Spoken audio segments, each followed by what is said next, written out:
말을 할 수 없었습니다. 몸도 움직일 수 없었습니다. 그러나 그는 포기하지 않았습니다. 동네에서 효자로 소문난 아들, 그 아들이 아버지를 죽이고 있었습니다. 전신마비 시아버지가 며느리 손등에 새긴 단 한 글자, 시아버지의 피눈물. 이야기 시작하기 전에 잠깐만요. 구독과 좋아요로 조용히 응원해 주시면 다음 이야기를 이어가는데 큰 힘이 됩니다. 지금 어디에서 듣고 계신지 댓글로 한 줄 남겨주셔도 충분합니다. 이 이야기는 끝까지 함께 해주세요. 병실 복도는 늘 같은 냄새였다. 소독약과 오래된 린넨이 섞인 그 냄새를 민정은 이제 익숙하게 받아들였다. 결혼한 지 7년. 시아버지 강봉수 씨가 중풍으로 쓰러진 지는 2해가 지났다. 남편 준혁은 오늘도 출근길에 병원 로비까지만 들렀다 갔다. 엘리베이터 앞에서 민정의 어깨를 가볍게 두드리며 말했다. 수고해. 아버지 오늘 상태 좀 봐서 나한테 문자 줘. 민정은 고개를 끄덕였다. 그게 이 가정의 방식이었다. 간호는 며느리가, 보고는 아들이 받는 구조. 주변 사람들은 하나같이 준혁을 칭찬했다. 바쁜 와중에도 매일 병원에 얼굴을 비추는 효자라고. 민정은 그 말을 들을 때마다 아무 말도 하지 않았다. 부정할 이유도 동의할 마음도 없었다. 302호 문을 밀고 들어서면 강봉수 씨는 항상 같은 자리에 있었다. 천장을 향한 채 미동도 없이. 그러나 민정이 들어서는 순간만큼은 달랐다. 눈동자가 문 쪽으로 천천히 돌아왔다. 말도 표정도 없었지만 그 눈빛만은 살아있었다. 아버님, 저 왔어요. 민정은 손수건을 꺼내 시아버지의 손등을 닦았다. 차갑고 건조한 피부, 혈관이 도드라진 손등을 닦다 보면 민정은 이 손이 한때 무엇을 쥐었을지 생각하곤 했다. 연장, 지게, 어린 준혁의 손. 협탁 위에는 약봉지가 2개 놓여 있었다. 하나는 병원 로고가 찍힌 흰 봉지, 다른 하나는 그보다 작은 무지봉지. 민정은 흰 봉지를 집어 투약 시간을 확인했다. 준혁이 아침에 들를 때마다 챙겨둔다고 했다. 민정은 약을 챙겨 시아버지 입가에 물과 함께 넘겼다. 강봉수 씨의 눈이 잠깐 민정의 손목 쪽으로 향했다. 민정은 눈치채지 못했다. 오전 내내 조용했다. 민정은 창가에 앉아 간호일지를 정리했다. 정기 상태 점검이 사흘 후였다. 담당 간호사가 지난주에 귀띔했다. 점검 결과에 따라 병실 이동 여부가 결정될 수 있다고. 그 말이 민정의 머릿속 어딘가에 걸려 있었다. 이유는 몰랐다. 단지 불편했다. 점심 무렵 민정이 시아버지의 자세를 바로잡으려 몸을 기울였다. 그때였다. 강봉수 씨의 손이 민정의 손목을 잡았다. 놀라지 않으려 했지만 민정은 숨을 멈췄다. 경련인지 의지인지 분간하기 어려운 힘이었다. 하지만 놓아주지 않았다. 1초, 2초, 3초. 민정은 천천히 고개를 들어 시아버지의 눈을 바라봤다. 눈빛이 달랐다. 두려움인지 간절함인지 민정은 알 수 없었다. 다만 그 눈이 무언가를 향하고 있다는 것만은 느꼈다. 문 쪽인지 협탁 쪽인지 아니면 민정 자신인지. 아버님? 대답은 없었다. 말을 할 수 없는 사람이었다. 그러나 손은 계속 민정의 손목을 쥐고 있었다. 복도에서 간호사 발소리가 가까워졌다. 민정은 반사적으로 몸을 일으켰고 그 순간 강봉수 씨의 손이 힘없이 내려갔다. 마치 처음부터 아무 일도 없었던 것처럼. 민정은 잠시 시아버지의 손을 내려다봤다.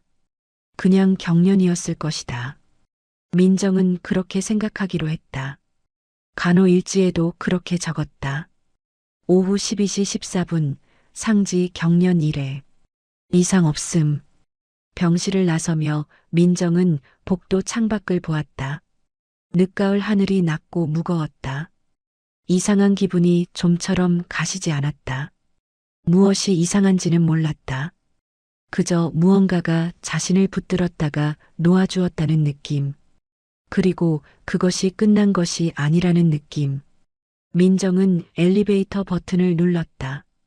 그 손이 왜 놓아주지 않았는지 아직 묻지 않았다. 사흘 후 정기 점검이 있었다. 담당 의사 이선호는 강봉수 씨의 차트를 훑으며 짧게 말했다. 전반적으로 안정적이라고. 다만 최근 재활 치료에서 미세한 반응이 포착됐다고 했다.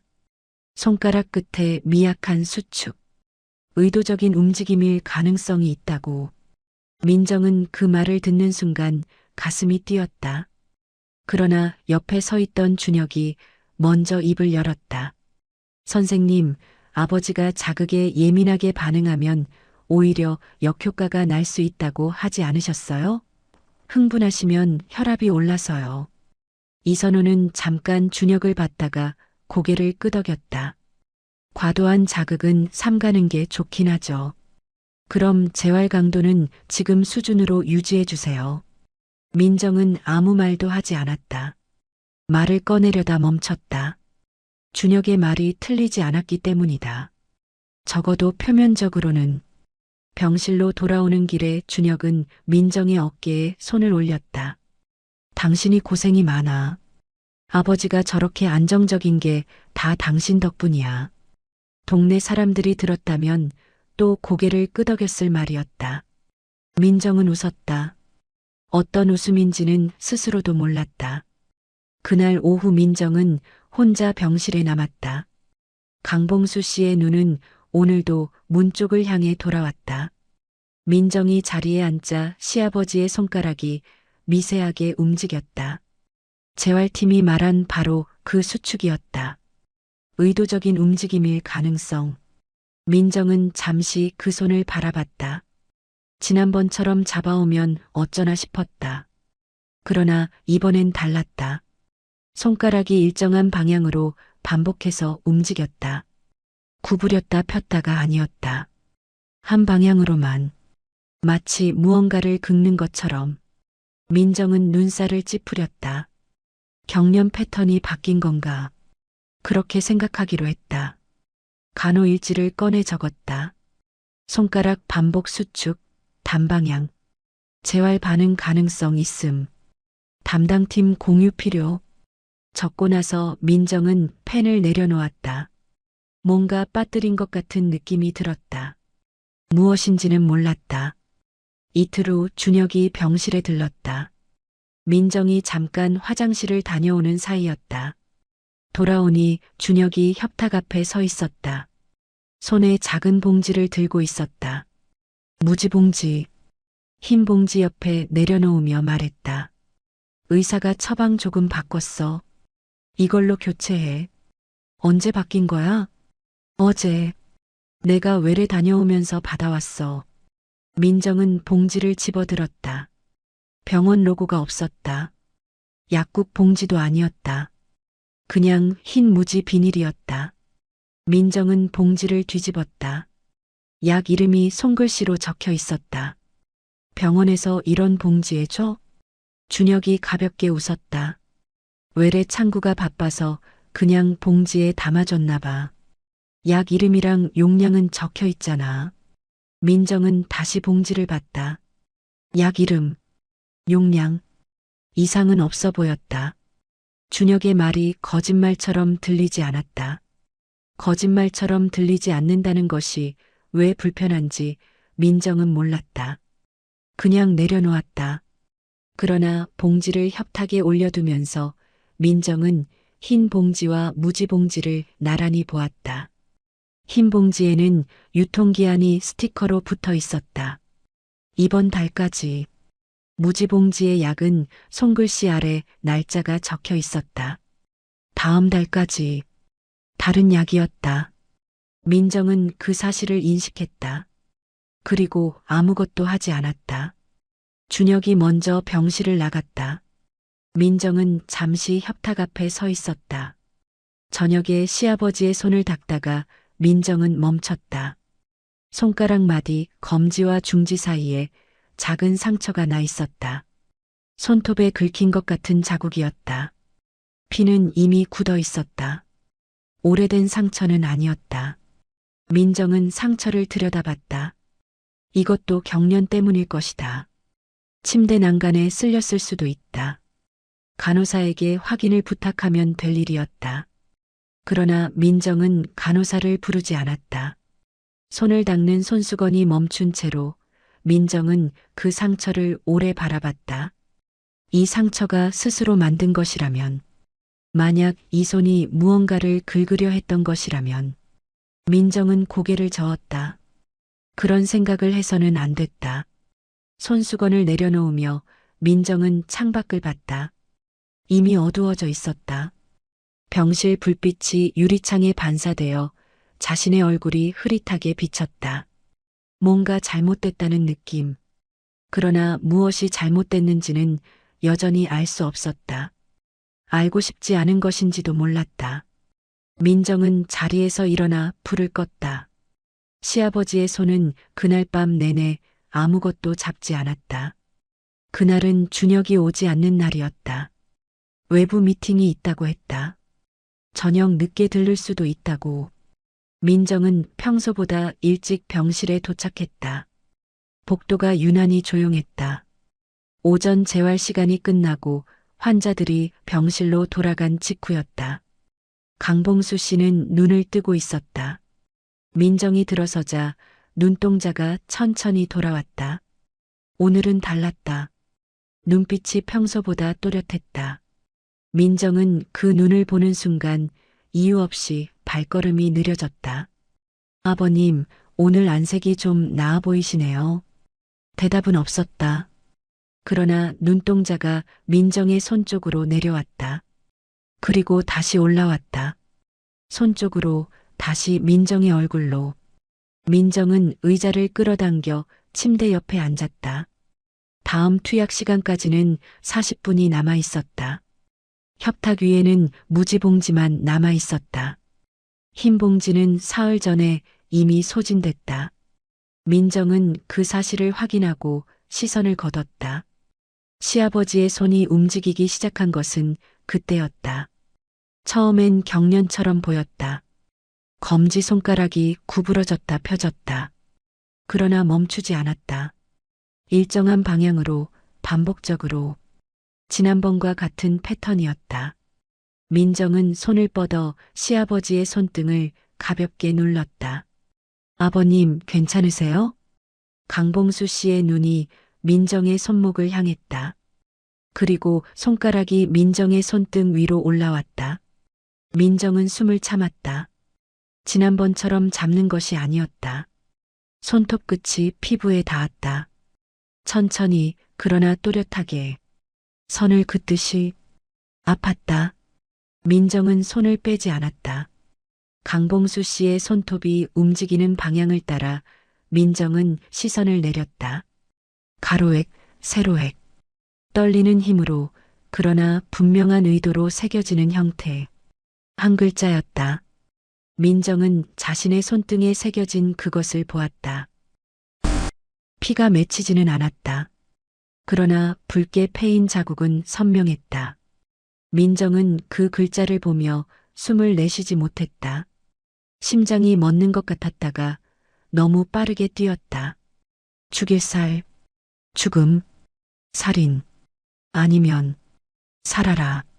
민정은 고개를 들어 시아버지의 눈을 보았다. 강봉수 씨의 눈에 물기가 차오르고 있었다. 말을 할 수 없는 사람이었다. 소리를 낼 수 없는 사람이었다. 그러나 그 눈이 말하고 있었다. 무엇을 말하는지 민정은 아직 몰랐다. 알아야 했다. 지금 당장. 그 순간 복도에서 발소리가 들렸다. 느리고 익숙한 발소리. 민정은 그 소리를 들은 순간 몸이 굳었다. 반사적으로 손을 뒤로 감췄다. 왜 감추는지 스스로 생각할 틈이 없었다. 몸이 먼저였다. 문이 열렸다. 준혁이었다. 미팅이 일찍 끝났어. 오는 길에 들렀지. 웃으며 들어왔다. 가방을 의자에 내려놓으며 아버지 쪽을 향했다. 그러다 협탁 앞에 멈췄다. 무지 봉지를 집어들었다. 확인하듯 들여다봤다. 그리고 다시 내려놓았다. 민정은 그 동작을 보았다. 봉지를 집어든 손, 확인하는 눈, 내려놓는 타이밍, 병원 로고가 없는 봉지, 유통기한이 다른 약, 손가락 마디의 상처, 그리고 손등의 글자. 민정의 머릿속에서 무언가가 맞닿았다. 아직 형태가 없었다. 그러나 맞닿았다. 준혁이 고개를 돌렸다. 민정과 눈이 마주쳤다. 준혁이 웃었다. 평소와 같은 웃음이었다. 다정하고 자연스러운, 늘 보던 그 웃음. 그런데 민정은 그 웃음을 보는 순간 등골이 서늘해졌다. 이유를 설명할 수 없었다. 설명하고 싶지 않았다. 얼굴이 왜 그래? 어디 아파? 아니. 목소리가 갈라지지 않도록 민정은 힘을 줬다. 좀 피곤해서. 준혁은 고개를 끄덕이며 아버지 쪽으로 몸을 돌렸다. 민정은 감춘 손을 무릎 아래로 내렸다. 손등의 자국이 욱신거렸다. 도망쳐야 하는지, 신고해야 하는지, 아니면 내가 잘못 본 것인지. 민정은 아무것도 결정하지 못한 채 그 자리에 앉아 있었다. 준혁의 뒷모습을 보면서, 저 사람이 내 남편이라는 사실을 알면서, 그리고 방금 전까지 알고 있다고 생각했던 이 사람이 누구인지 이제는 전혀 모르겠다는 것을 느끼면서 강봉수 씨의 손은 그 이후로 움직이지 않았다. 할 말을 다 한 것처럼. 민정은 병실을 나왔다. 엘리베이터 앞에 섰다. 버튼을 누르지 않았다. 복도 끝 창문으로 바깥이 보였다. 어두워지고 있었다. 민정은 손등을 내려다봤다. 붉게 패인 자국. 아직 지워지지 않았다. 버튼을 눌렀다. 그리고 다시 병실 쪽을 돌아봤다. 엘리베이터 문이 열렸다. 민정은 타지 않았다. 문이 다시 닫혔다. 민정은 준혁이 병실에서 나올 때까지 복도에 서 있었다. 준혁은 나오면서 민정을 보고 가볍게 말했다. 먼저 들어가 있으라고. 자신은 아버지 저녁 약만 챙기고 간다고. 저녁 약. 민정은 고개를 끄덕였다. 그날 밤 민정은 잠을 자지 않았다. 협탁 위에 있던 무지봉지. 병원 로고 없음. 손글씨로 적힌 약 이름. 유통기한이 다른 두 봉지. 재활에서 포착된 의도적 움직임. 그것을 막은 준혁의 요청. 손가락 마디의 상처. 그리고 손등에 새겨진 한 글자. 민정은 새벽 2시에 자리에서 일어났다. 준혁의 서랍을 열었다. 찾는데 오래 걸리지 않았다. 서랍 안쪽에 접힌 종이 몇 장. 채무 확인서. 금액이 적혀 있었다. 민정이 알고 있는 준혁의 수입으로는 감당할 수 없는 숫자였다. 그 아래에 다른 종이. 위임장 형식의 문서. 강봉수 씨의 인감이 찍혀 있었다. 날짜는 시아버지가 쓰러진 이후였다. 말을 할 수 없는 사람의 도장이 쓰러진 이후에 찍혀 있었다. 민정은 종이를 내려놓지 않았다. 손이 떨렸다. 떨리는 손으로 휴대폰을 꺼냈다. 사진을 찍었다. 1장, 2장, 그리고 무지 봉지 생각이 났다. 병실에 있는 그 봉지. 다음 날 아침 민정은 준혁보다 일찍 병원에 갔다. 담당 간호사를 복도에서 만났다. 민정은 낮은 목소리로 말했다. 협탁위 약봉지를 확인해 달라고. 처방 기록과 대조해 달라고. 이상하면 투약을 보류해 달라고. 간호사가 민정의 얼굴을 봤다. 민정은 눈을 피하지 않았다. 오전 중에 결과가 나왔다. 무지봉지 안의 약은 강봉수 씨에게 처방된 적 없는 성분이었다. 의식 억제 계열. 장기 복용시 각성 방해. 담당 의사 이선호가 직접 민정을 불렀다. 민정은 서랍에서 찍은 사진을 보여줬다. 채무 확인서, 인감이 찍힌 위임장. 이선호는 잠시 말이 없었다.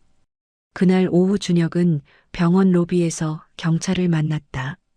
민정은 그 장면을 보지 않았다. 병실에 있었다. 강봉수 씨 옆에 앉아서 손수건으로 손을 닦고 있었다. 아무 말도 하지 않았다. 할 말이 없었다. 해야 할 말이 있다면 그것은 지금 이 자리에서 나올 말이 아니었다. 복도가 한동안 소란스러웠다가 조용해졌다. 민정은 손수건을 접었다. 강봉수 씨의 눈이 민정을 향해 있었다. 약물이 중단된 지 몇 시간이 지나 있었다. 의사는 회복 가능 여부를 아직 알 수 없다고 했다. 시간이 필요하다고, 얼마나 필요한지도 모른다고. 민정은 그 말을 들었을 때 울지 않았다. 지금도 울지 않았다. 강봉수 씨의 손이 천천히 움직였다. 이번엔 긁지 않았다. 잡지도 않았다. 그냥 민정의 손 위에 얹혔다. 무게가 거의 없었다. 낙엽 한 장 같은 무게였다. 민정은 그 손을 내려다봤다. 시아버지는 놓아주지 않았다. 그때 그 손은 무언가를 붙들려 했다. 지금 이 손은 달랐다. 붙드는 것이 아니었다. 그냥 거기 있었다. 있어도 된다는 것처럼. 민정은 자신의 손을 움직이지 않았다. 손등의 자국은 아직 남아 있었다. 민정은 그 글자가 무엇을 뜻했는지 아직 확정하지 않았다. 살인인지 살아라인지. 어쩌면 둘 다였을지도 몰랐다. 어쩌면 시아버지만 알고 있을 것이었다. 그리고 어쩌면 영원히 말로는 나오지 않을 것이었다. 준혁에 대한 감정이 무엇인지 민정은 아직 몰랐다.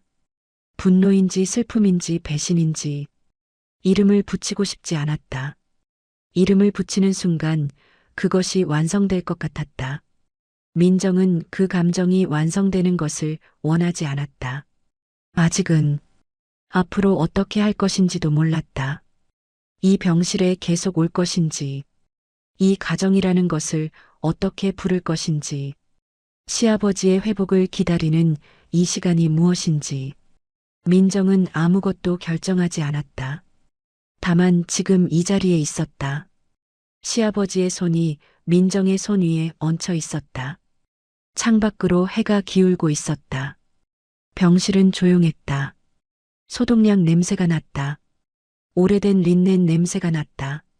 민정은 그 냄새를 처음으로 낯설게 느꼈다. 끝난 것이 아니었다.